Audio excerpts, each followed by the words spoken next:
Story time. Story time. Welcome into story time. Yeah. Enjoy.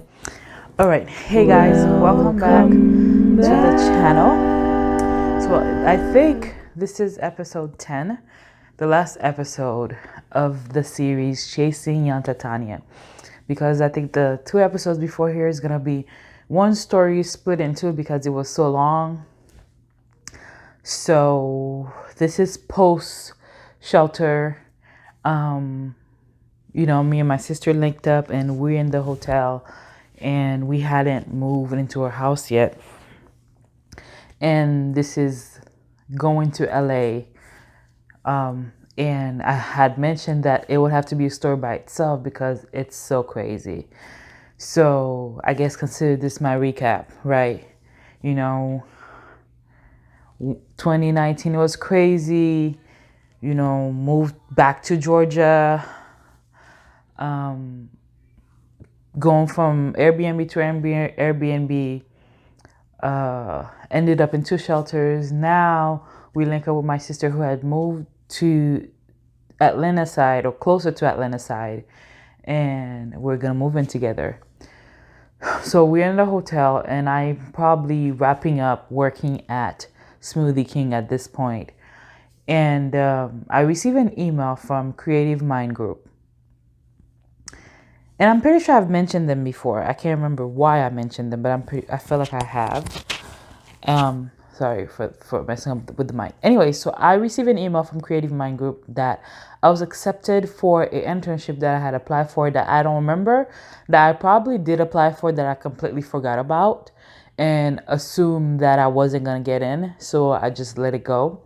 And the problem is they were like, they had been trying to contact me and they never was able to get to me for whatever weird reason.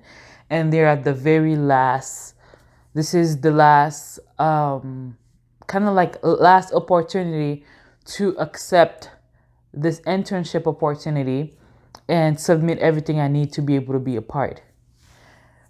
Everything I need includes, beside the exception, flight, what's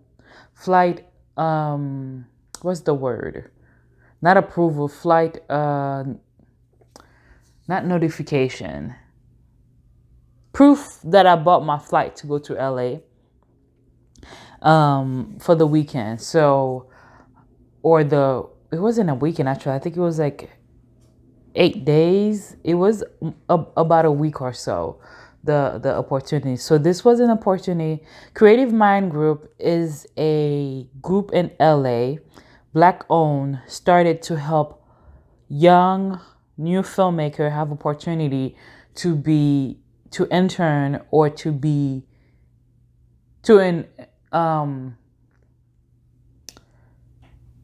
integrate themselves in the industry and hopefully be able to, be, seen and get a job in the industry with the companies.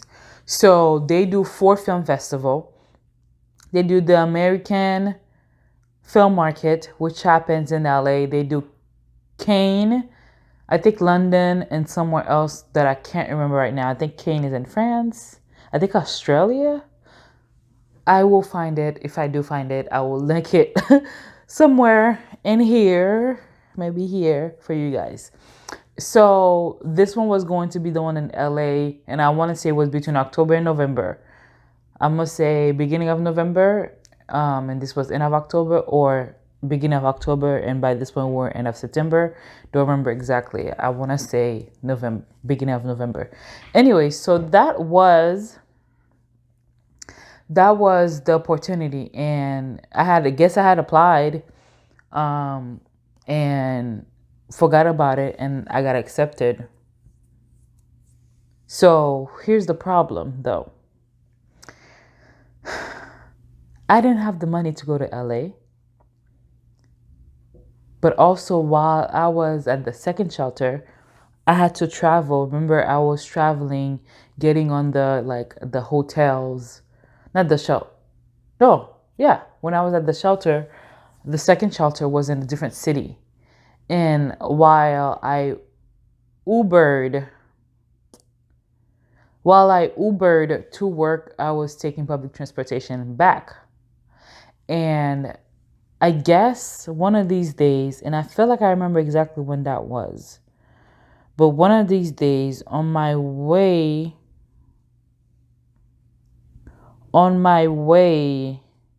to, on my way back to the shelter, I must have, I guess I dropped my wallet in the bus.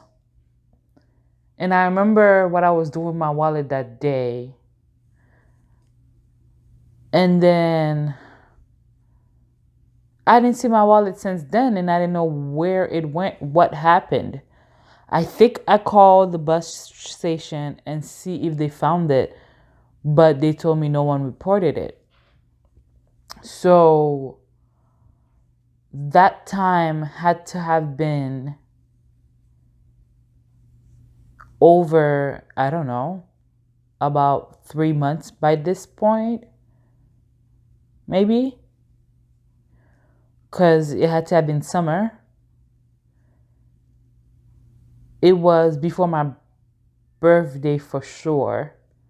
So it had to have been August or something, and we in what, maybe October, November. So it had to have been a couple months since I had lost my wallet. Everything is in there: my license, my social security card, my cards. You can cancel your debit card and things like that. I didn't have that much money anyways to begin with, and order new cards or whatever, or man, how was I functioning? I guess my Cash App card wasn't in my wallet. I don't even remember how was I functioning, because everything would have been in my wallet, and I was getting paid, direct deposit. So I'm trying to figure out, okay, where would my new card have gone? Unless I had my Cash App card with me. Unless, I don't even know, y'all. I don't even remember. Wow. Anyways, I didn't have a wallet. I didn't have my ID.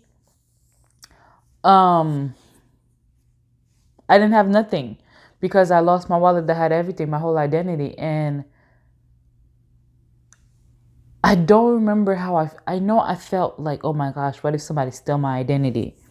At the same time, it's like, well, I don't have no money anyway, so there's nothing for them to steal.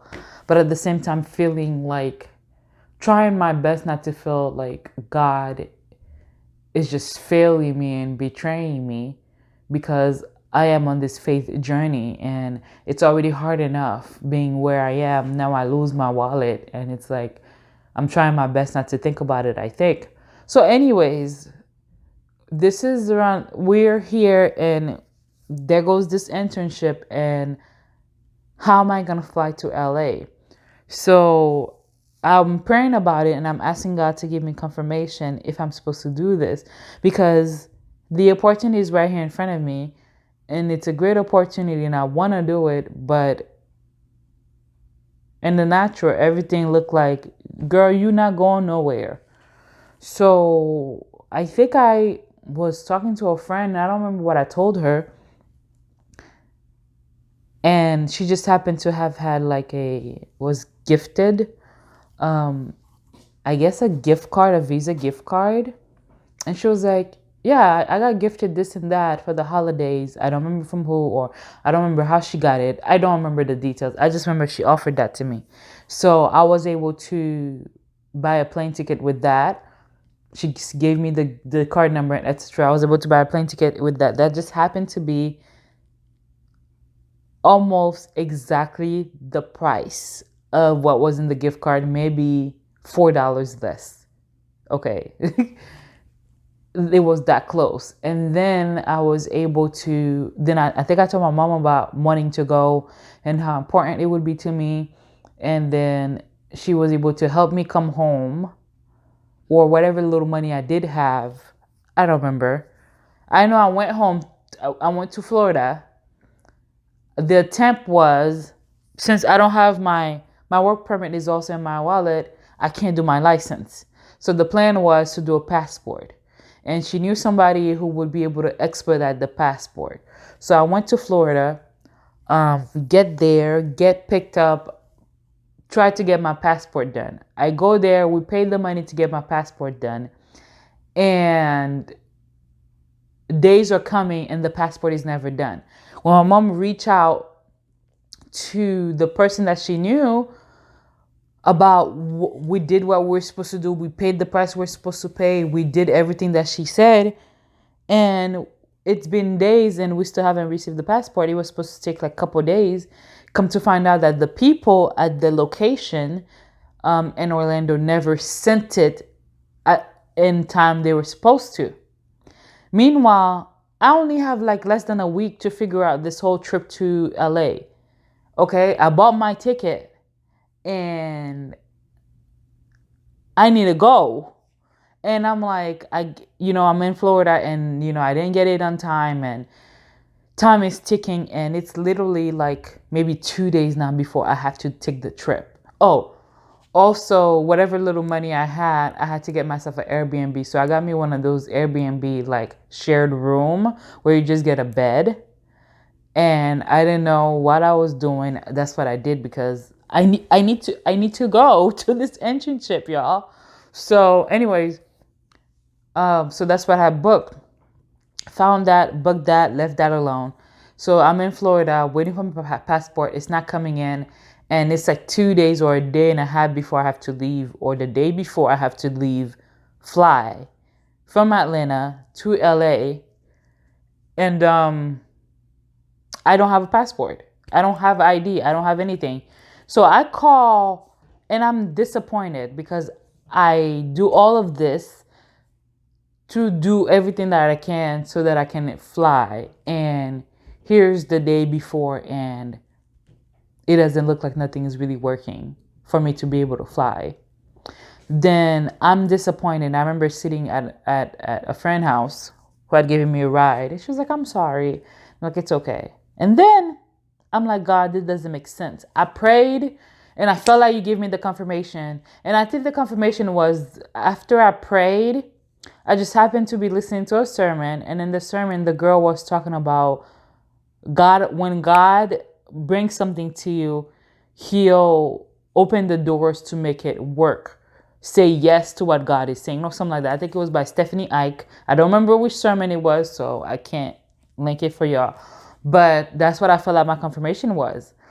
And anyway, so at that time, the day before, I'm sitting there thinking like, God, I prayed. You gave me confirmation.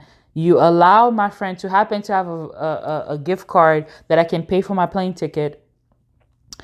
I come all the way here, do my due diligence to come here to do the passport, and nothing is done. Like, what am I supposed to do?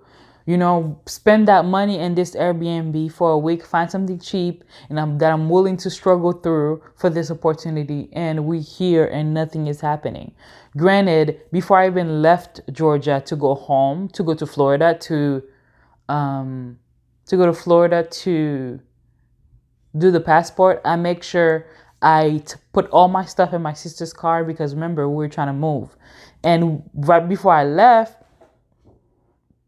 there was the house that, she had seen and we both agreed on and she was applying for. So if everything was approved and we had to move while I was in LA, it would be important that I make sure all my stuff are together so she's not struggling by herself. That's the mindset I had before I left. And it was funny because my sister was like, how are you going to go to LA when you lost everything? I'm like, I don't know. I just know I'm supposed to do this. So I'm going to figure it out. So, I go to Florida to do my passport. My passport not done. It's like, so how are you going to go? My mom is trying to like console me, whatever. And it's like, whatever. And then I'm sitting here talking to God like, okay, like, I feel like, you told me that I could do this. And then he reminded me of a long time ago. I was in New York and we were just there for family vacation and I needed to get back. And that day, I think I took out my license for whatever. I must have been doing something and my license fell off my wallet. It wasn't until I got to the airport that I realized I didn't have my license. So to go through security, I didn't have an ID. And doing this argument with my mom and trying to figure out how do I get my license here, the only thing that would make sense is somebody bring it to me, which would be like another hour until they get there, which means we'll miss our flight. I'm having this argument with my mom at the airport. This is God bringing this story to my memory, guys. So let's keep up. So I'm having this argument with my mom and this guy who, in Creole, and this guy who happens to be Haitian heard us argue. He told us, I might be able to help you. So he skip us through the line, okay? Take us through head of security. And the guy asked, he explained to the guy what happened. The guy asked me and I tell him, and he's like, we may be able to help you. You're going to have to go through extreme security and we're going to have to call Washington. My heart is beating because I'm a whole immigrant. I don't know what that means. So they call, I kid you not, this happened in real life, guys. A long time ago, we're still in the story that God reminded me the day before I have to fly to LA. This is God reminding me that this had happened a long time ago. So in that story, the guy calls Washington. He was like, they're going to ask you a series of questions to make sure you are who you say you are. And he calls, and I'm thinking he's going to give me the phone and I'm going to be asked. But instead, they asked him the question. He asked me the question, and I answered, which made it less nerve-wracking for me. And then that was that. And they was like, okay, you're going to have to go through extreme security. We're going to have to go through your stuff. I'm like, that's fine. I don't have nothing to hide. I'm just trying to get back home. And granted, I didn't have like a thing very important that I needed to head besides just getting home. We could have missed our flight and they could have bring our ID. That would have been fine. So to have gone through this so dramatically was weird. So here's my mom. She's with me, but she's going through regular. She skipped the line too, but she's going through regular security and she's having to wait for me. And she's scared. And I'm just like watching like in amazement, like what's happening. So anyways, they escort me to extreme security. They pat me extremely, whatever. They go through all of my stuff. For some reason, the girl who was doing it was super sweet, extremely hilarious. We end up cracking a joke because I could be very friendly.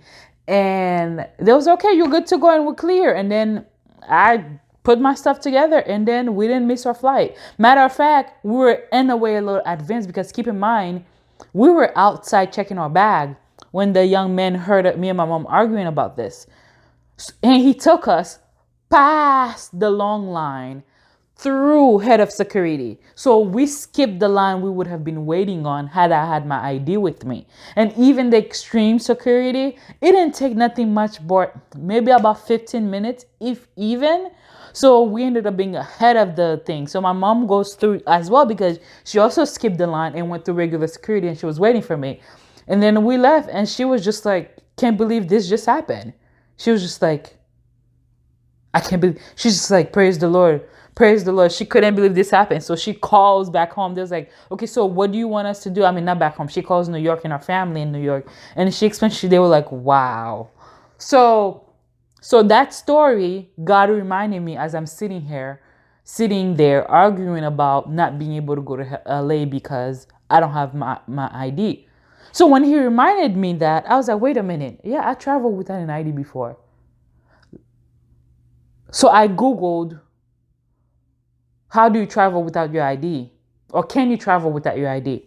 And then a list of things came and it was like, it depends on what, why you're traveling without your ID. Like if you lost your ID, some airports will allow you to travel with X, Y, and Z. So I'm like, bet. So I go through my airport. I read through and I realized that it said that if you lose your ID and you have a police report, you may be able to still travel. So I'm like, I know what I read, but I need a person to tell me that. So I called the airline. I don't remember who it was. I want to say Frontier. More than likely Frontier because it's probably a cheap ticket, or Spirit. And I told them I lost my ID and I'm supposed to be traveling and blah, blah, blah. They was like, yeah, if you have a police report, sometime they let you travel with that. So I said, bet. Granted, by this point, I had already lost my ID for 4 months. I had been leaving it in the back of my head, trying not to freak myself out, to stay in the momentum of faith. Okay? We're like 19 minutes already, oh Lord. So, now it's like 4 months down the line. I'm now about to file a police report for something I lost 4 months ago because I need that report to travel. Okay. So I do the police report. I say, okay, bet. I think I have a way. I tell my cousin, I did it. I downloaded. I sent it to Office Depot. So I was like, you need to drive me to Office Depot right now so I could print this out.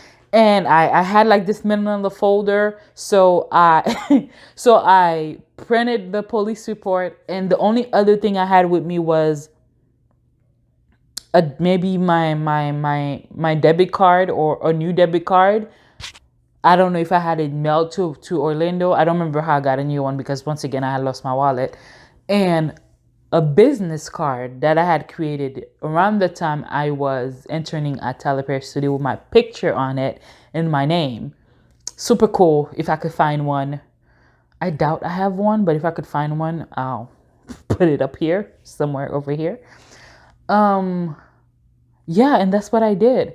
So that was that night. So the next, I called my mom. I said, I think I could do this. The next day, I had already booked for me to go back to Atlanta, because my flight was coming from Atlanta.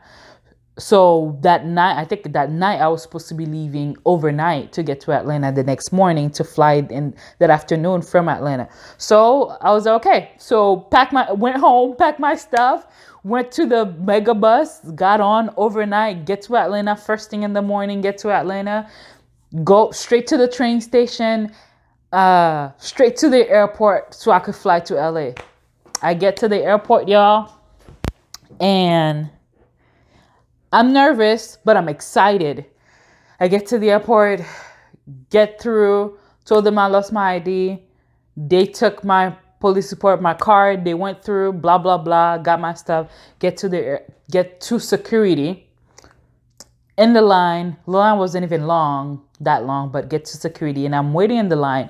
And by this point, for some reason, I really have to pee. My heart is racing. I have to pee.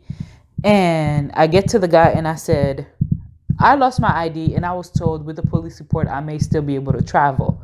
There's like, hold on, you have to go through extreme security. I already know that, buddy. Bet. Hold on. So I'm waiting. I have to pee. My heart is racing. I'm singing Creole worship song in my heart. I'm probably singing like Jésus va oule wash la oule wash la. More than likely, that's what I'm singing in my heart, and I'm rocking back and forth because I have to pee. And this, I don't know how long this took. It felt like forever, because I also did not want to miss my flight. But because I'm on a tight schedule. But I don't know realistically how long it was. And then I'm sitting here rocking back and forth, rocking back and forth. And for some reason, and my head is down, because I'm not trying to see all the commotion that's going, because it's making my anxiety, and I also have to pee. So I'm just rocking back and forth. My head is down, and I'm just singing and singing. And people are passing by me because I have to wait. And then I promise you, I heard, look. So I look up, and I'm like looking around like, what am I looking at? So finally, when I turn left, and here goes on the line to my left, Jonathan McReynolds. I think I have a picture of me sneaking a picture, whatever. Anyways, and I'm like, that's so crazy. I don't know why this is important to the story, but by this point, you should know he's one of my favorite, or not, if not my favorite gospel artists. And I always wanted to, I don't know why I have this fantasy, but I always wanted to meet like a celebrity at the airport, or happen to sit next to a celebrity at the airport. I just always had that in my head. So to me, to be doing this faith task right now, and that happening, I don't know, it just felt meaningful. Anyways, finally, after I see him, and I'm distracted by seeing him, and like, oh my gosh, like this is so cool. Like Jonathan McReynolds is like right there. Like I could literally make some step and touch him if I wanted to, but I'm not going to. And I'm like, I wonder, can he tell that I'm staring at him? So then I'm trying not to be, suspicious or whatever. And then they finally call me. So then say, oh snap, I have to go through security. So I'm going through security. He's in the line. I'm like, oh my gosh, why would they call me right now when he's right there? He can tell that they're searching me. And I'm like, he probably think I'm a criminal or something. So anyways, I go through security, go through all my stuff, blah, blah, blah, blah, blah, blah. And by the time they search me and they go through all my stuff, it's somebody different than the regular, obviously. And then he's already passed me, and he's passing me, and I'm right here. My hands are apart, and they're like touching through me, and he's passing me. And it's like, this is so embarrassing. Anyways, so they're done with my stuff, and I guess his flight or whatever is right outside the security gate. So I'm leaving the gate, and I see him, And guys, I say this. I said, "Hey, Jonathan." He was like, "Hi." I said, "I would take a picture, but I don't want to miss my flight." And I walk, and he was like, "Oh, okay." And I walk away. I walk away, walk as fast as I can, and I literally made it to my gate. Literally, right. I sat, and they were getting ready to close the door. You hear me? I sat on my seat, and they're getting ready to close the door. Meaning, if I had waited any more minutes, I could have missed my flight. So I was grateful. I told everybody that I made it, and I made it to security, and I made it my flight, and I'm on my way to LA. Then I get to LA. I touched down LA, and obviously I'm on a budget, and thank God they were feeding us breakfast and lunch. So I only had to really worry about like little snacks and dinner, whatever, and transportation. So whatever little money I had was like dealing with. I took public transportation. So where I stayed, I don't know how far it was away from the location where it was being done at a hotel. Can't remember. I want to say Lowe's Hotel and Santa Monica or whatever. And every day I would go there, and it was pretty cool. I met the people. They call the people that I ended up interning for were all called Odin's Eye. I think they're Australian. And they're really nice. And the market is really where some of the, I guess, world industry people come, and they get to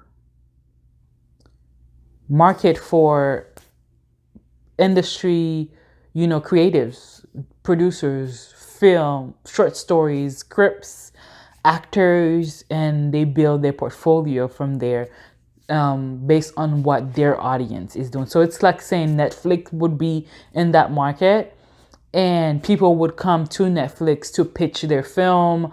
Actors, producers, those type of people to pitch their film, their idea, their concept. Except the person I was working for wasn't Netflix. It was a company called Odin's Eyes. Odin's? I don't know if I'm pronouncing it right. It's pretty cool because the girl who was kind of like my direct there was the manager of the company, and there was a girl who was an intern with the same group that I was interning through the year prior, and ended up getting a job with them where she handles that position every year for them, and at every festivals and etc., which is pretty cool. And actually, I think she's from Chicago, if I'm not mistaken. I don't remember her name. Oh my gosh. I think she was from Chicago. Anyways, wow, I didn't know that. I mean, I knew that then, but it just clicked. Anyway, so she was pretty cool. They took good care of me, and the experience was good. I felt real good being there. It was an eye opener, and a part of me though just always wonder, why does God find these things so important? Like, why are these things so necessary? 28 minutes, oh Lord. And yeah, so I did that whole thing, and it was cool. And fair enough, while I was there, we got approved for the house that we were gonna stay at, me and my sister, and yeah, and the lady who was the realtor, like, it felt like it was God given, and it was just like delivered to us. And we moved into the house, I think literally right after I left LA. I was in LA for a little over a week, and I'm pretty sure a day or two, if not right out of the airport, we moved into the house. I don't remember exactly, but we moved into the house literally immediately after that. So that really wrapped up the rest of my year. I think I ended up going back home. No, we didn't go back home because my mom came to the house, to Georgia, and we had Thanksgiving there. And that was the end of 2019. Obviously, December came around, and the holidays, but whatever. But I spent all of December, really felt like I was like resting, because it was a crazy year. 2019 was a crazy year. Obviously, I couldn't go back to Smoothie King because by this point I lived in a completely different city, didn't have public transportation at that anymore, and yeah. That was the end of that for me. And waking up in that house every day was kind of like,